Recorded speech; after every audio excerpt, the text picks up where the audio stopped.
Hello everybody, my name is Carpo and I'm an artist. Well, when I actually say that, and I knew it would be, it sounds quite cheesy. When you call yourself an artist, then instantly people have these ideas arise in their head of these painters or people who create these great works of art. And for the average person to call themselves an artist, it's kind of a bold statement. But what I mean by that is I've been fascinated with creation all my life. I love inventing things and I love making something out of nothing. My favorite thing to do is take natural products and to create something out of them that's unique.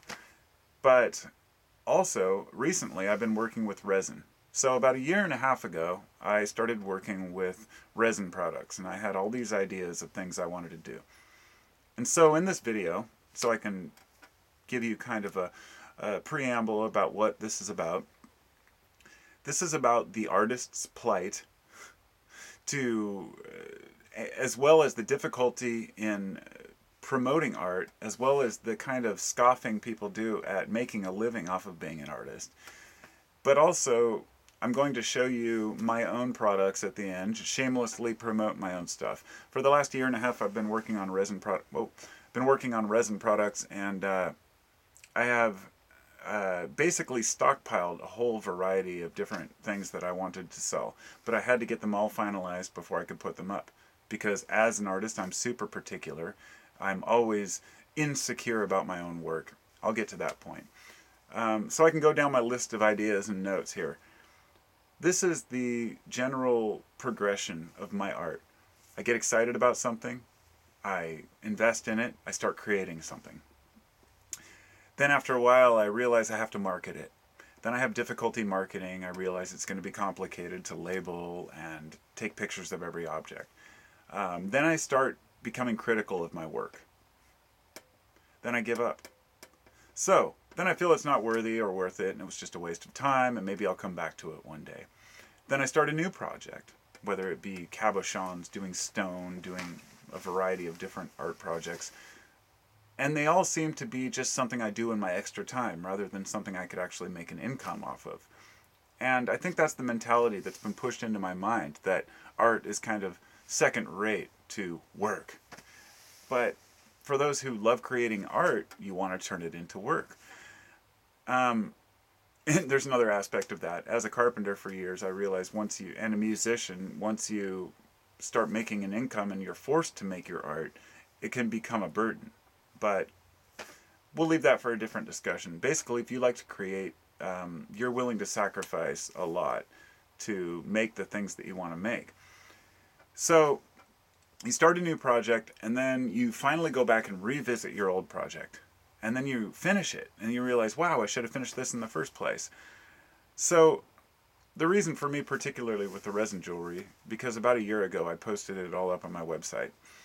And then I kind of pulled the posting. I had people ordering things, and I felt stupid. I was like, these aren't even quite finished. They're not to the way I want them. The issues I had was like, I make resin necklaces, bracelets, and whatnot. I had issues with the clasps. Are they going to be good enough?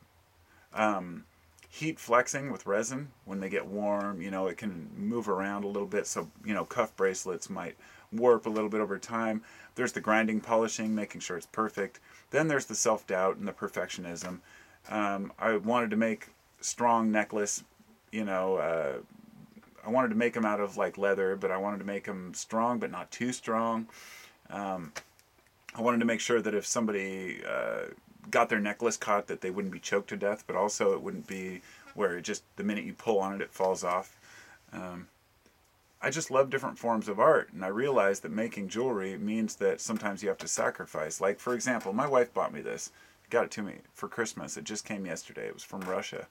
And see if I can get it in the light there. You can see it. It's a raven. The crow, the raven, corvid family, they're my favorite birds. And it's a stained glass art, but it comes on a chain. And I know this chain will break. I realize that. It's kind of part of the process of buying jewelry. You know that a part of it might break. The insecurity that comes with that when you're creating jewelry leads you to like, well, I can't market it until it's perfect. and sometimes it's never perfect. There's always going to be something. And I went through a lot of different art phases. As a teenager, I was really into hemp jewelry. I used to go to dead shows back in the early 90s, and I'd take my hemp jewelry and my Volkswagen bus. I remember, I'll never forget passing out in the back while I was weaving hemp bracelets. Ones like this. Actually, I had a couple out here as props. These aren't mine, I don't think. It's hard to even recall. But back then, hemp jewelry was the thing. It was so popular. So I'd buy rolls of hemp, and then I started working with Fimo clay, and I'd make these cool designs, put them in beads, put them on the hemp. I remember waking up at a dead show once, and somebody had stolen my hemp because it rolled out the back of the bus, and somebody swiped it. Just these weird little memories, but being able to sell your own art and have someone happy with it is a pretty satisfying thing. But there's an insecurity that comes along with making art. As a teenager, I did hemp, Fimo clay, I worked with leather, I have a variety of different pouches and bags I would make.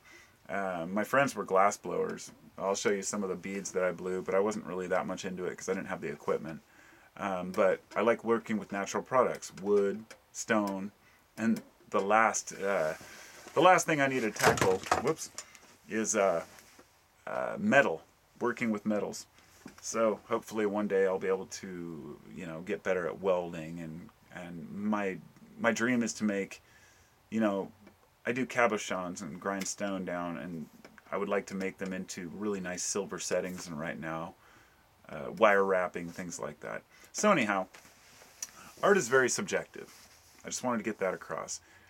And one thing I wanted to clarify, anyone can art at any time. Some people are born with a better physique to lift weights, or some people maybe have better eyesight. Some people have better reading skills or develop better math skills. Art is one of those things that I believe is integral within us that we can pull out at any time, as long as we're willing to have faith in ourselves. What's the one thing that's really kind of ruined art in America? I hate to say it. Besides the art community, or what you would call the snobby New York scene, that's not what I consider art. Fine art is not art. But a lot of people disagree. I had a debate with a painter who said, no, crafts are not the same as art. And I say, bullshit. If you're creating something, you're creating something.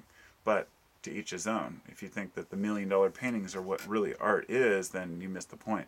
But the Chinese products that came on the market, little necklaces, jewelry, things that you can buy in bulk. When I was in the 90s, we'd buy glass pipes for $20-$30. People took their time to blow these beautiful pipes. Now, go down to the head shop on the corner, and they're selling these little glass pipes for $3. And it, like, my wife was like cringing. She's like, I hate buying these because I know it's just Chinese crap, but it's so cheap, it's hard not to when they break anyway. So supporting an artist is a completely different thing. But anyway, I just wanted to go over, and I'm going to show you some of the things that I've created lately. And they're not up yet. I'm not selling them quite yet until I've polished everything. But just to give you an idea of what I've made. So I'm going to go through them now. And maybe I'll take this thing off here. Take this off the... There we go. Take the old camera off. Alright, so actually this is one of the... You can use resin to cast on the top of this. This is filled with like a 1/4 inch of resin, and then it has like little. See if I can pull it down. Little like gears put in there. I guess it would be like a steampunk jewelry box. But anyhow, I did a lot of woodworking back in the day. Still do. My old company was above the level, and I made this out of walnut and. I think it was walnut, poplar, and oak. Yeah. And then on the inside I did some kind of resin. And then it has a little thing that pops out and a little granite bottom in there. But it's all dovetailed. I just loved doing woodworking, and I never actually made the income I probably should have off of it. I have a meditation bench set that I'll get to in a minute too that I was going to share. So this is an example of some experimental shit I was doing with resin. I was adding kratom to it. And I actually did a lot of rings like this too. I actually added cannabis, and a lot of them have cannabis seeds or cannabis itself. This was actually just a little amethyst my friend brought me back from Afghanistan. He was in the military there, and he bought it in a marketplace there while he was serving. I haven't figured out what to do with it yet, but my other buddy Kevin blew this. Was blowing glass for a while, so I just thought I would pop that in there. So about a week ago, I posted something about using magnetic sand to make. Basically, what I would do is I would put a magnet underneath a piece of like a material, and then I would pour magnetic sand over it so it would capture the magnetic field. And then once it was frozen in place, I would slowly drip resin over it. I have a couple different methods, but to freeze the magnetic field, if you will, and these aren't nearly finished yet. They still have to be ground down, polished and everything, but I decided to make them into incense burners. And, I mean, there's endless stuff you can do with resin. Like, here, I'm going to put this down for a second, and I'm going to tilt the light down so it has a better angle. Because I'm not much of an editor when it comes to this stuff, so there we go. So we've got the incense burners. Kevin. Oh, Kevin. I always got to have your minion incense burner. And actually it's filled with resin with a glow powder and Fimo clay. These are some of my favorite kinds of mushrooms. Embedded in resin, then embedded in another resin with, I think I was using sandalwood. I try to use natural products as a colorant if I can. And this was just playing around with some designs, but I'll get to the molds that make these things. And a little yin yang I made the other day. Can make little jewelry out of resin, little pins and whatnot. That was a painting I made a while back on a scapula from a cow, which glows under black light. So here's a couple of walking sticks I was working on, and this one I haven't even started on it hardly. I'm barely attaching the jaws to it, but this one is getting closer to being done. It actually has a section of resin in it it's got a top stick, then it's got this. Let's see if I can find it. Yeah, there we go. It has a face that is carved inside of a knot, and then on top of that I poured resin. And it's filled with glow powder, so the face glows. I just thought that was so cool. But this one has a long way to go before it's finished as well. It's going to be a cool stick, though. So moving on. This is, these are little projects that I'm still working on. These usually turn into hair clips or pendants like that. This one has feathers in it. What else have I got? I've had this since I was probably for the last 25 years. Somebody gave me this cool pendant, and I put it on so many different necklaces. And a lot of these are just my personal necklaces. Like this one was a gift given to me by one of my subscribers. I think it was Blaze that sent me this. But it's a Flower of Life wood piece, and so I embedded it in resin within Fimo clay. And I really like working with Fimo clay. This was one of the first pieces I ever made. And it's hilarious because it's just full of random stuff. Teeth, stones, gears, a piece of jasper, looks like. Yeah, it's just a big, funky, thick-ass, gaudy piece that I still love. And then I started making things that were a little more fine, like this one, which I'll show you the necklaces in a moment. What else have I got here?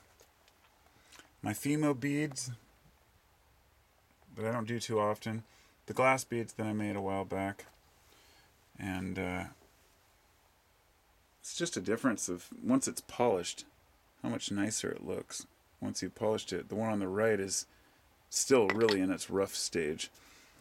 So let's get on to the fun stuff here. What do we got? Got my bracelets. I love these bracelets. We've got a whole variety of different types.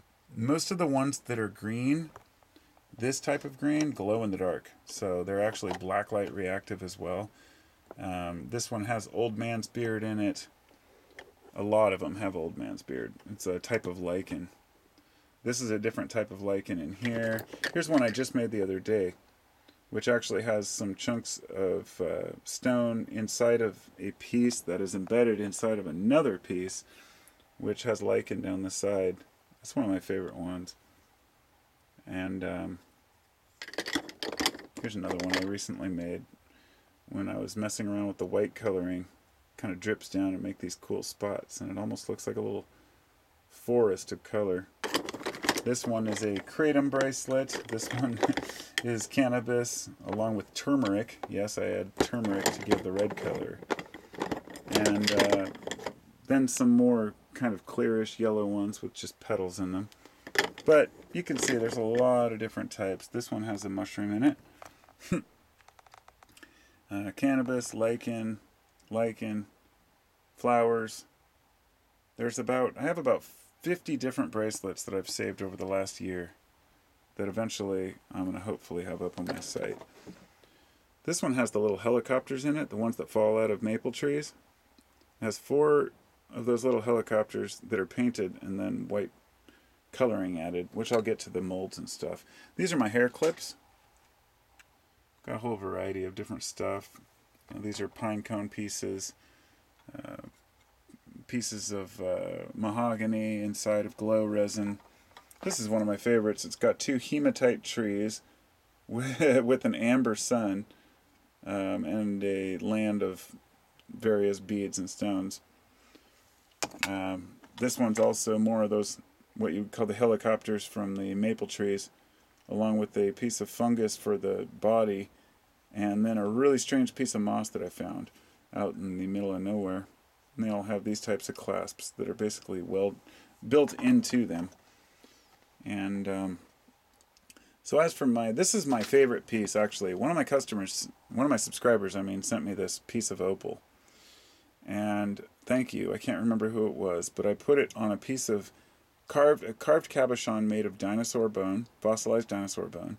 I carved that down and polished it, and then I put this on top, and then I infused that inside the resin with 2 pieces of lichen on the side, and that's my custom piece.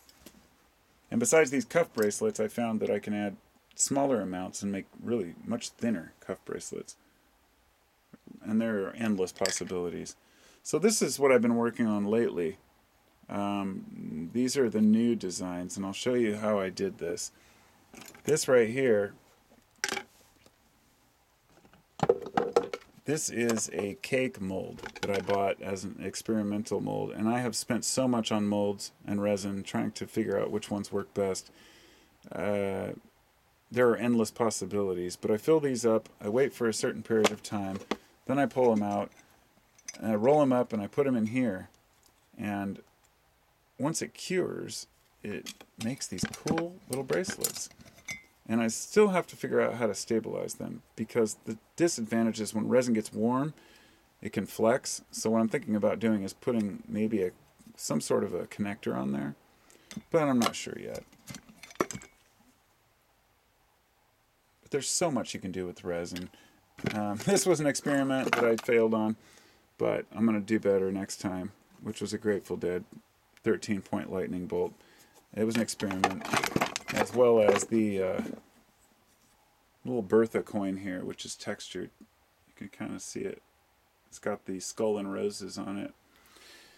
And anyway, the point being that it gets quite expensive, and it takes a long time to figure out what works and what doesn't. So I'm finally getting the courage to where I'm going to start marketing these things. I've got so many different bracelet molds, and each one's like $10.